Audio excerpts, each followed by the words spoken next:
It's the door from hell. Off Ramp.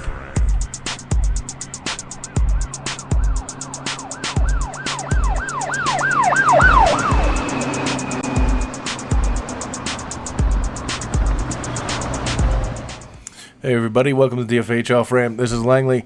How's everybody doing? And it's been a few days, probably almost a week since I've done one of these.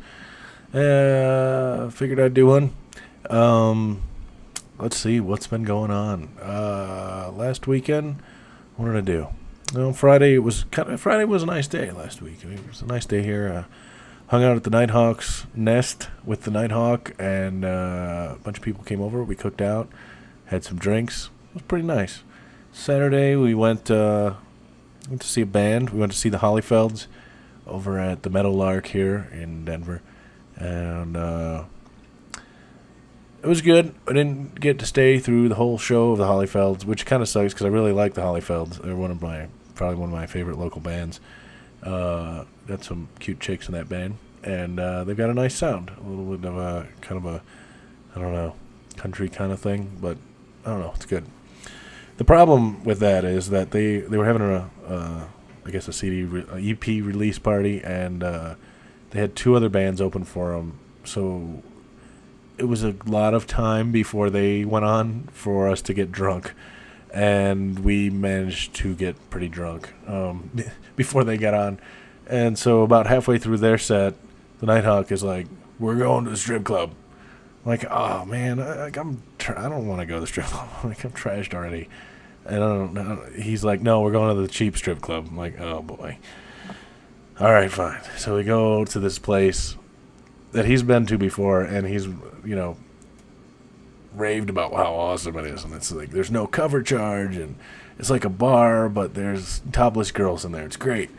We go out to the edgy or sketchy parts of the edge of town, kind of the strip club out there is not going to be quality, and I kind of knew this, but yeah, we go in. Yeah, it's a divey strip club, and this woman that kept hanging on us, I was trying to ignore her. Nighthawk is like, oh yeah, Nighthawk, typical Nighthawk stuff, chatting up this girl. She was probably, I don't know, I want to say she looked like she was in her late 40s and looked like the Gilly character from Saturday Night Live. And I was just like, please go away. She's like touching us and wants to know if we want to dance, and I'm like, no, I'm trying to talk to this girl behind the bar who was less obnoxious, but probably just as old. And Nighthawk's like, come on, I'll buy you a dance. I'm like, I don't want to know. I'm like, you go first. And he's like, I'm thinking that'll be at the end of it. And he's like, okay. Oh, fuck. So he goes and does that. I go to the bathroom or something, I'm trying to avoid this whole situation. She comes back he's insisting, I gotta go get a dance from this chick. This old lady, and so go do that. I don't honestly remember much of it. I was pretty drunk, and I closed my eyes, and I'm laughing through the whole thing. She's horrible. She smells like baby powder. Strippers usually have a nice stripper smell. No, this is smelled like some old lady. What the hell? I mean, at least I didn't pay for it, so at least there's that. But man, oh man. I don't know. There was probably some cuter chicks dancing. We weren't even paying attention. So we were just sitting at the bar. This is a crazy place. I don't know. It was something. So did that, of course. And Sunday I felt like shit most of the day. I went to work, and then Monday. Oh, Sunday. Also Sunday we had the the series finale of Lost. By now, if you haven't seen it, well, I think you're within your. The limitations, statute of limitations on spoiler alerts are probably passed, but a lot of people said they didn't get it. They didn't understand the end. It was a 2.5 hour finale. I'll admit, initially, I didn't get it. I'm going to maybe blame that on the hangover and being tired. I don't know, but I was kind of like, say what now? What? How? What? And after talking to some people and thinking about it, I finally understood what happened there at the end, and I actually really liked it. I liked the finale. It was very nice. It was when you finally figured out, like, oh, I see. I thought it was pretty touching, and it was a nice ending. I thought it was good. I do like that it wasn't blatantly spelled out for you. Nothing on that show ever was, so it was perfect. You can figure it out. It's like, oh yeah, okay, that was nice. And yeah, a lot of stuff wasn't ever explained. Much of that stuff in that show was never explained. I actually started watching. I doubt I'm gonna get through this, but I was like, I'm gonna watch the entire series again, and I started watching the first episode again tonight. And I'm like, it might be tough to get all the way through the whole thing, but maybe. I don't know. I only watched it when I watched it, so it's not like I saw the same episode over and over again or anything like that. So I might get through it. I might, got all the time in the world to do it, I guess. So we'll see. That was a good show. I liked that show. I'm sorry to see it gone. 24 ended last night. I watched the first season of that and went, this is fucking ridiculous. I'm not watching this show.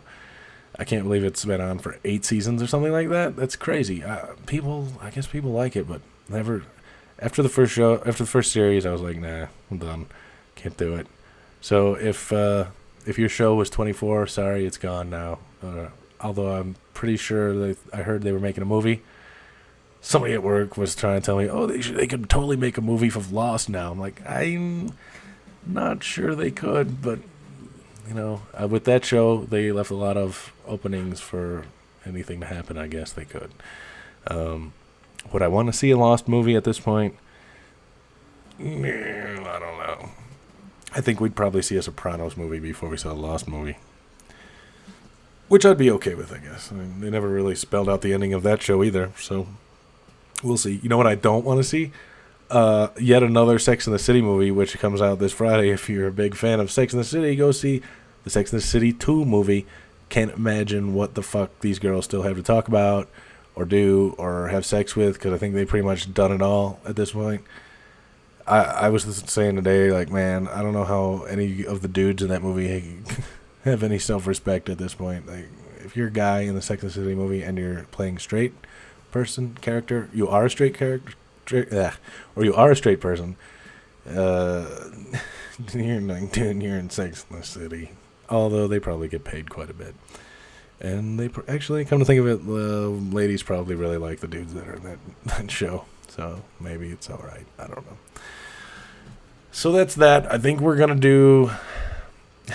this is almost funny at this point. I think we're going to do a podcast this Thursday with Karaoke Bob and the Duke and possibly Dark Gracie. It's always a big question mark with Dark Gracie. Still have yet to get her on there. I don't know. We did a show a couple weeks ago. Still hasn't been edited. We did one a couple weeks before that. Still hasn't been edited. I really need to get those posted probably. I don't know if anything interesting or important was said, but I should probably go back and listen and see. Well, the really old one is probably too old at this point. The other one from a couple weeks ago, maybe I could get that up before we get another one done. I don't know. I'm thinking if we do a show this Thursday with Dark Gracie, I'm definitely going to get that one posted because it'll probably be pretty entertaining. She's, I think, someone who might be interesting to listen to, unlike Bob and Duke and I rambling on about what's going on in our personal lives. I don't know how much anybody gives a shit about that. Whatever. That's that. If you're listening to the audio show, you can check out me on the video, just sitting here in the dark, at youtube.com/DFH Off Ramp. And, of course, the audio podcast link is right there if you're watching it. That's that. I will talk to you when I talk to you, I guess. See you.